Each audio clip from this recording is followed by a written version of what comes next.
Hello, and welcome back to MoJo JoJo's Bizarre Adventure, the one and only Powerpuff Girls / JoJo's Bizarre Adventure recap and discussion podcast. I'm Raven. And I'm Alison. Today we journey back into the second half of the third part of JoJo, which is Stardust Crusaders. This week, we're going to be talking about the episodes Iggy the Fool and Gebs in Duel Parts 1 and 2. But before we get into discussing the episodes, just a reminder to hit those like, subscribe, comment, review, follow, etc. buttons for us. It would be super helpful for us to get out there to more listeners. And if you leave us a review, we might even read it on the podcast. And also don't forget we have a second podcast, What We Pod in the Shadows, where we are watching and discussing what we do in the shadows. And we just started season 4. Mm-hmm. So you can check us out over there as well, where we talk about other vampires, comedic vampires that live in Staten Island. Yes. And none of them are nearly quite as evil as Dio. They actually seem to not want to take over the world. Yeah. Even though they've been told many times that's supposed to be their goal, and they don't really care to. Okay, so Iggy the Fool and Gebs in Duel, Part 1. We have to rhyme that. The group is in the desert when a helicopter arrives from the Speedwagon Foundation to bring their new ally. They are instantly suspicious and are wondering if they are taking a helicopter the rest of the way, but Gramps says since the two Speedwagon guys are not stand users, it would put them in danger. But then they're transporting a stand user. Okay. The new stand is the Fool, and Abdul says he's unbeatable. They're directed to the back of the helicopter where it looks like only a blanket lays. Polnareff roughly feels around and finds something that looks like gray drool. They all warn him to be more careful when a black and white dog, kind of like a Boston Terrier, with blue eyes jumps up on him. It's kind of like that size, but it still has the floppy ears, so I'm not sure if it's just supposed to be a mutt or whatever. I'm pretty sure Iggy's a Boston Terrier. I feel like I've read that. Okay. The dog's name is Iggy, and he likes to tear out people's hair and then fart in their faces. Apparently, Abdul found the dog wandering in New York. So, I don't know, it just is sort of juvenile to me, the farting in the face thing. It's just like teenage boy humor or something. I don't know. And then, the tearing of the hair is kind of funny. I feel like all the guys in the group would be particular about their hair, even Gramps, to some degree. Yes. But of course, Polnareff is super anal about his hair. Yeah. And I feel like this dog has been brought here just to, mess with his ass, but... Because apparently everything in this part is about torturing Polnareff. I guess. I feel like the maker does not like Polnareff. Polnareff launches the dog and brings out his stand. But Iggy brings out his own, which is made out of sand, which makes Silver Chariot unable to cut it. So, I don't know, I meant to write down a description about what Iggy's stand looked like, but it's a little bit different each time he brings it out, depending on what he needs it for. But it had some feathers coming out of its head, I don't know. Yeah. How to describe it, but... I guess to me, it almost looked like maybe some sort of Mesoamerican god or something. I could see maybe that being some sort of Aztec or Maya ruins. Okay, yeah, I could see that. I don't know if that was Araki's intention, but that's what it reminds me of. The dog continues assaulting Polnareff's hair when Abdul brings up Iggy's favorite treat, coffee-flavored gum. The gum gets Iggy off of Polnareff, who wails about his hair. They wonder how this crazed dog will be of any help. Speedwagon guys present Gramps with a Polaroid camera to use with his stand, and he takes a picture of their group. But then, I thought Gramps was taking the picture, but Gramps is in the picture. Yes. I'm like, okay. Yeah, except for the Speedwagon guys, of course.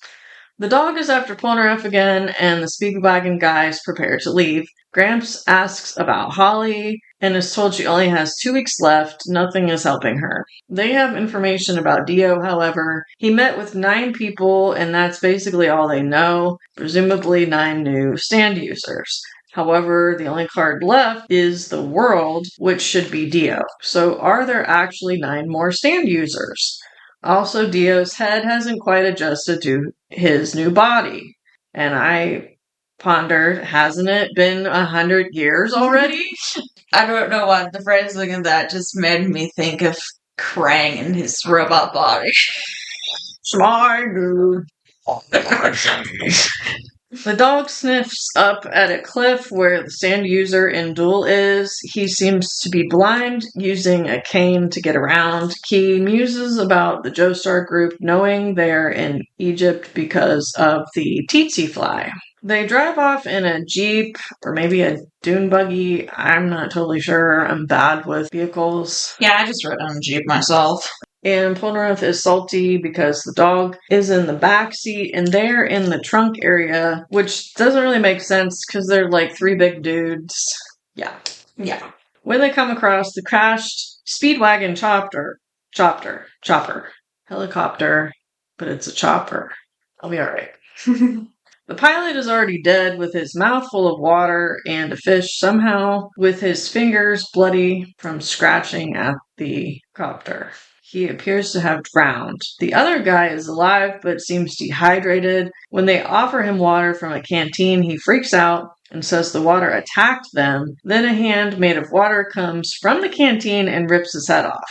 Jotaro checks the desert with binoculars for the stand user to no avail. Apparently, the head was sucked into the canteen, and now blood pours from the canteen as Polnareff and Kakyoin argue about who will slice the canteen open. Water begins pooling next to them and turns into a hand and slices Kakyoin's face at his eyes. The crew freaks out when the pilot's watch alarm goes off and the water hand stand slices the hand off at the watch. They realize the stand user is stalking by sound. Polnareff lifts Kakyoin and runs toward their vehicle. The stand slices his leg, so Gramps uses Hermit Purple to bring them back to the vehicle. The stand moves through the earth and finds them by the vibrations they make. It can attack from above or below. They need to get Kakyoin to a doctor because he may have been blinded, but they are afraid to move.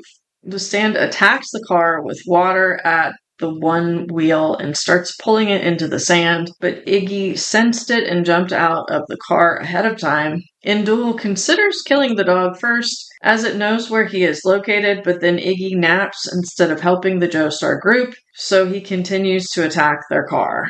To be continued. I was gonna say something about the water. I guess I don't get that water can be powerful, but, I don't understand it having, claws and stuff. Yeah. It seems like it should just be trying to drown them or something. I don't know. I mean, I know it did the helicopter pilot, but I don't really get... I understand it can move through the earth and through sand and stuff easily. It can change shape and, water is very versatile. Yeah, it can, be any shape or whatever, but the way it's being used here doesn't totally make sense to me, I guess. Yeah, that's fair. I don't know why I'm just thinking about this now, but, what is their plan once they find Dio? Because does he still use the Haman? He's still a vampire. How do they plan to kill him? I know he's a stand user now, but he's still a vampire. Yeah. So, I mean, as far as this, fighting with the stands, okay. Was he even ever a Haman user? I can't remember. Yeah. Part 2 was with the Pillar Men. He was the goofy Joseph. Yes, the Bugs Bunny ass. Hopefully he still knows how to... He used that on that thing that was growing on his arm or whatever, right? Yeah. Comment on it. Yeah, he's used it a couple times on, the flesh buds that, Dio plants in people, too. He still sort of uses it, but I feel like he feels like it's almost like outdated tech at this point, and he just mostly relies on his stand. I'm still not sure why they didn't just teach Holly how to control her stand. I don't know. She's too nice to use a stand. Well, probably. Alright, I don't have anything else to say if you want to jump to the next thing. I guess the only thing I wanted to say is I find it very weird that Iggy's favorite treat is coffee flavored because, like, I'm pretty sure dogs can't have coffee or caffeine. And then also, how would he know how to enjoy gum properly as a dog? Yeah, it's kind of a weird. If they were like, have some coffee flavored hard candies, I'd probably still be like the coffee thing, but I'm like, oh, that sort of makes sense. Have some Werther's, Iggy. Yeah, I'm not even sure. Like, I mean, there probably is coffee flavored gum out there, but it's not like just a normal flavor of gum. It doesn't even like. I enjoy the taste of it. I enjoy coffee flavored ice cream and shit too, but like, as a gum, it doesn't sound good to me. It's supposed to, yeah, it's kind of supposed to like freshen your breath or something. Yeah. Coffee kind of does leave like a taste sometimes, Absolutely. especially like if it's just like the plain coffee. Yeah. I mean, we had a poodle when I was little, I think, that liked to drink coffee, but I don't know. I'm just like, that's just. And it does seem like Iggy can kind of locate the stand user, but yeah, I'm just not. I question the whole usage of him. Yeah. It might have been cool if they like, I don't know, brought in a lady or something that was really good. And so they're like, have a dog. Yeah, I mean, even just like the Speedwagon people, they're all men. So many men. And then a lot of the times, if the stand user is a woman, she's either like super like repellent, or it's like she barely has any sort of like personality. Yeah. Like, let the evil like stand users be like absolute weirdos, like the evil guys. Yeah, there's some that are like muscular and they're like in like weird fashion and Yeah. crazy hairdos, and she's got ripped abs and. There will be buff women later in JoJo. It takes a while. Okay, let's talk about the second episode here. So everyone basically at the start of the episode, they like jump off of the Jeep into the sand, and then Indul's stand disappears. Oh no! I knew you'd make note of that. I think he yells again sometime later, but it was like a whole sentence. I was like, I'm not writing that down. But yeah. So the cramps is extra. Avdol thinks they'll be safe as long as they stay still and they're quiet, but Indul says he knows exactly where they each landed. And then to either distract or test the stand's abilities, Avdol throws down 4 of his bangles onto the ground, and Indul thinks they're just moving slowly and cautiously through the desert, which is just what Avdol wants him to think. Avdol is prepared to blast the accursed water stand when it pops back up. Avdol determines the stand's location and tries to blast it with Magician's Red, but Indul is onto him and then dodges Magician's Red's attack and slashes Avdol in the neck. Indul gloats prematurely about finishing off Avdol when Jotaro books it Avdol's way. Indul determines from the footsteps that it's too youthful to be Joseph and decides that it must be Jotaro. Joseph freaks out because they aren't supposed to be moving around or making noise. Indul's stand chases after Jotaro. Indul has heard how fearsome Star Platinum is and thinks that Dio will be very pleased if he kills Jotaro. Jotaro runs toward and then picks Iggy up off the sand because he's realized that Iggy can sense the stand's user. He tells Iggy to help them or they'll all die, but Iggy uses his stand, the Fool, to fly up into the air. Jotaro leaps up onto the Fool, which is carrying Iggy in its front arms, and threatens Iggy if he drops him. The others then realize Jotaro is using Iggy's stand to bypass the echolocation abilities of Indul's, but the fool can't carry both Jotaro and Iggy for long distances, and it starts to sink down as they make their way towards Indul. Indul freaks out because he's realized he can no longer sense Jotaro and Iggy, but once he realizes that they're flying, he locks in. They get closer to Indul, and Jotaro realizes that he's blind, so he won't be able to see them coming, but Indul uses his stand to pelt sand at them to determine their location. Indul is able to slash Jotaro's shoulder, even though he brought out Star Platinum to deflect him, and then also gets one of the wings. The fool lowers them so much that Jotaro's knees are scraping the sand, and Indul laughs because he thinks Iggy is leading Jotaro right into his trap just to save his own ass. Indul gloats some more about beating Jotaro when Jotaro uses Star Platinum to toss Iggy at Indul, knowing he'll have to activate his stand, Iggy that is, to avoid colliding with Indul. This distracts Indul enough that he loses track of Jotaro, who then sneaks up behind him. And then Indul's like, luckily, I make a water shield, so you couldn't punch me. He says he doesn't need his cane with Jotaro so close, and drops it at the same time as he attacks Star Platinum with his stand, but Star Platinum pummels him. Indul is knocked to the ground, but doesn't die. Jotaro says he was going easy on him.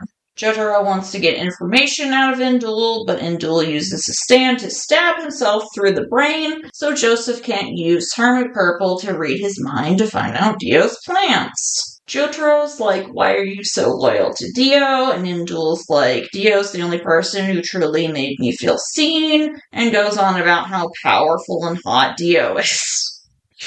Yeah, there was like a whole, good to see him shirtless for some reason. Yeah. He's like, I'll gladly die not to disappoint Dio.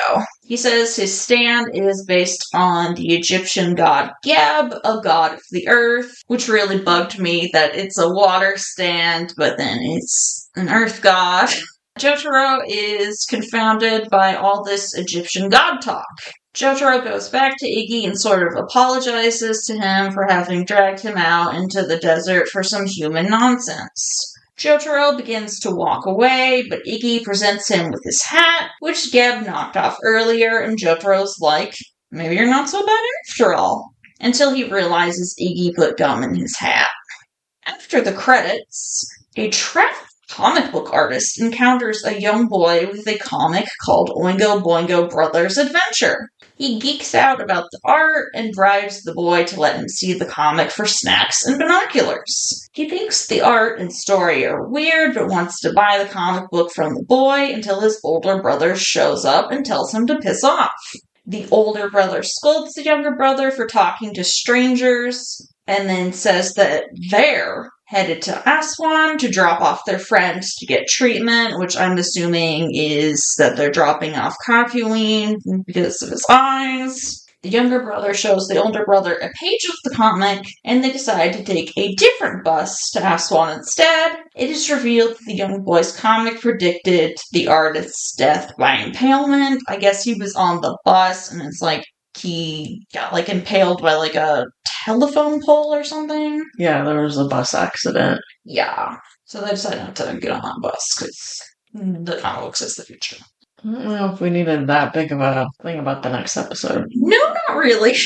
I'm like, that kind of spoils it because we already know one of them has like a book that sees the future. I don't know what to say, I guess. There's a lot kind of happened there. It is like probably not like that super complicated of like rules for that stand, but just kind of like the back and forth and all that shit.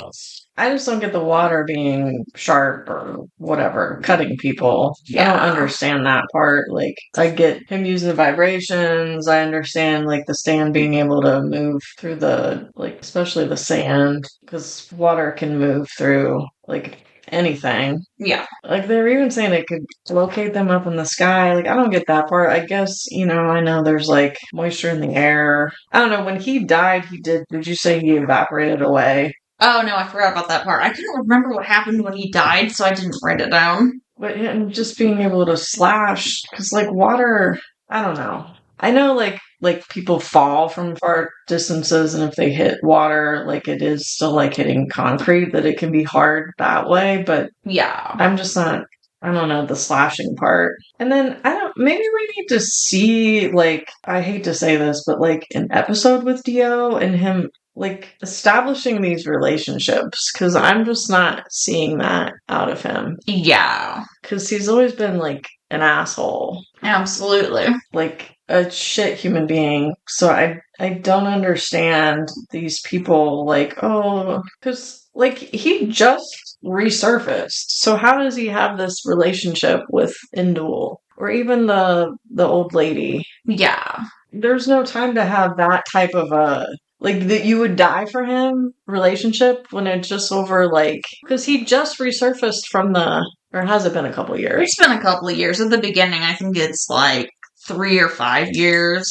Okay, so I guess, but like maybe we need to see that, because I just don't get it. Yeah, I feel like a lot of JoJo is more like explaining what's happening than just like showing you.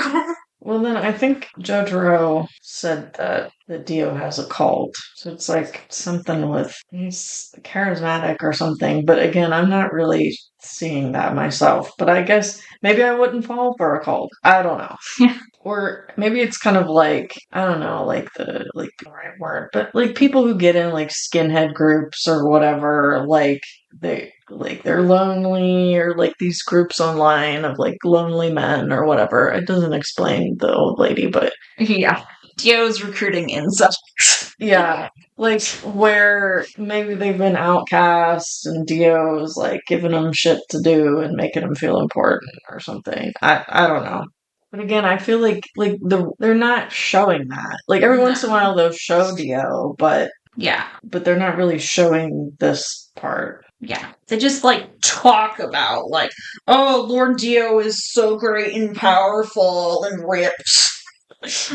I mean, I'm just thinking, I mean, maybe he just doesn't want to run or whatever, but he could just go anywhere. And they're like crawling their way over to Egypt, and he could have like gotten on a plane by now. Like, I just don't. Yeah. Like, why is he just staying in that spot? I don't.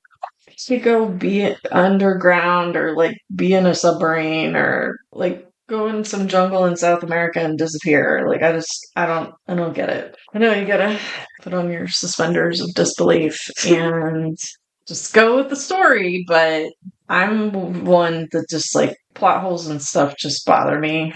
So yeah, I will nitpick at stuff even if I enjoy it. So yeah, I'm just like, that's not logical. But yeah, it's like some stuff like later on you'll be like, they explain it and we're like, oh, it does make sense. But I don't know if they really do that so much with JoJo. Just like, here is this fun idea for a fight that Rocky had to be able to do that. Yeah. So I guess them being the 9 new stand users being based on the Egyptian gods is kind of cool, or whatever. I guess. Although they just seem like that was like crazy that there's more stand users. But I guess it makes sense that there wouldn't just be a limited amount, that there would just be like the tarot deck amount. Yeah.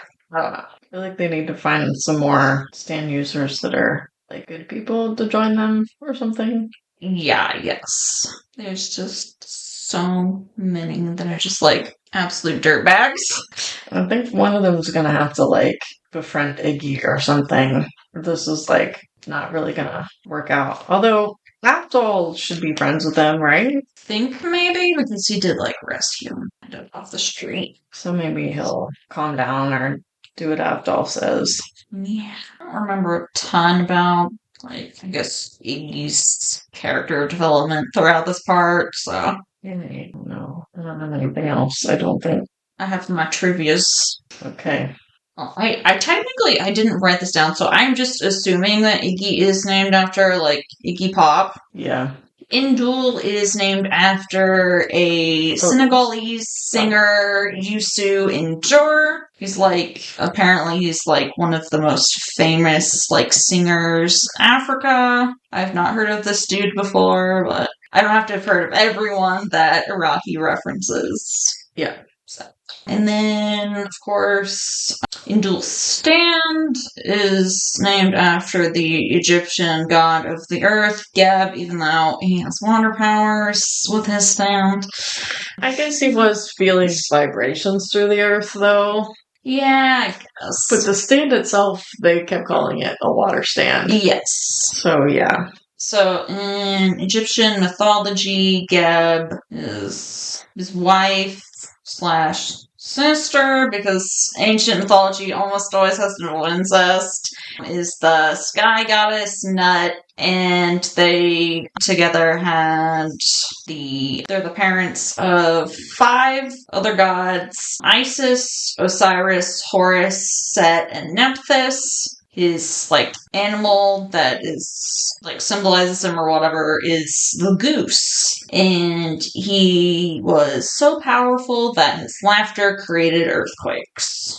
And then, of course, we have the Fool card in Tarot. It represents potential, new beginnings, opportunity, idealism, spontaneity, and adventure. The Fool is the spirit of innocence one has at the beginning of their journey. It can symbolize a promising new start in life full of creativity, exploration, and boundless opportunities. The classic Rider-Waite deck depicts the Fool as this young person carrying, a bindle, and they're standing like they're gonna step off a cliff, and they look super oblivious about it. And there's this small white dog yipping at their heels like they're trying to warn the young dude about the danger ahead. In reverse, though, the Fool symbolizes carelessness, negligence, uncertainty, and apathy. I mean, that's where they got the idea for the dog. Yeah, that's what I was thinking too. I'm he's wait a minute, this card has a dog on it. This could be a dog stand. And the whole crap he gets into makes him the fool. The hair pulling and the farting and the odd gum chewing. I mean, I don't know, he doesn't seem like a super fool. It's he kind of just gets involved when he needs to. Yeah. Oh, and I was gonna say, when Jotaro, I think he used Star Platinum to throw Iggy, he wound up like a pitcher in a baseball game. Yeah. I'm not sure he should have survived that. Some shit in X-Men comics where Wolverine's just please toss me at the bad guys. Yeah, but Wolverine can heal. Yeah, he has a metal skeleton. So we'll see. I'm hoping that they, I don't know, I guess do something decent with Iggy. I mean, he was kind of useful here, but I'm just wondering. Yeah. What I remember, he's pretty capable of fights and stuff. Some sort of gory end for him or something. Because it is the dog, and we're in JoJo. So the next 2 episodes we will be discussing are called Knumes, Zenyatta, and Thoth's Mondada, and then Anubis Part 1. Stick around for that. Watch those ahead of time so we don't spoil them for you.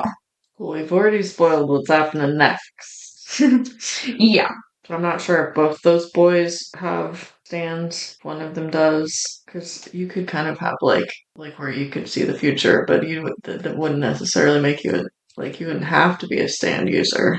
I mean, I guess, yeah. And there's, other stuff in JoJo other than and then there's vampires. There's common. Are they gonna kill the child? He's kind of little. I'm not sure if did he talk either? I can't remember. There was a voiceover part where the comic book artist guy is reading his comic book, and that is how he sounds in the next episode. So I can't remember if he actually spoke aloud though. Well, maybe that's kind of how he communicated was through his comic, possibly. Or is he drawing it? Or I don't know. I guess we'll find out. It could be Gramps, where stuff appears on the screen or whatever, but he doesn't actually make it. Maybe the stand makes the pictures appear in the book or something. Tune in next time for that. And if you haven't already, hit all those buttons for us. If you leave us a review, we might read it on the podcast. So until next time. I'll be the roundabout. Goodbye. Goodbye.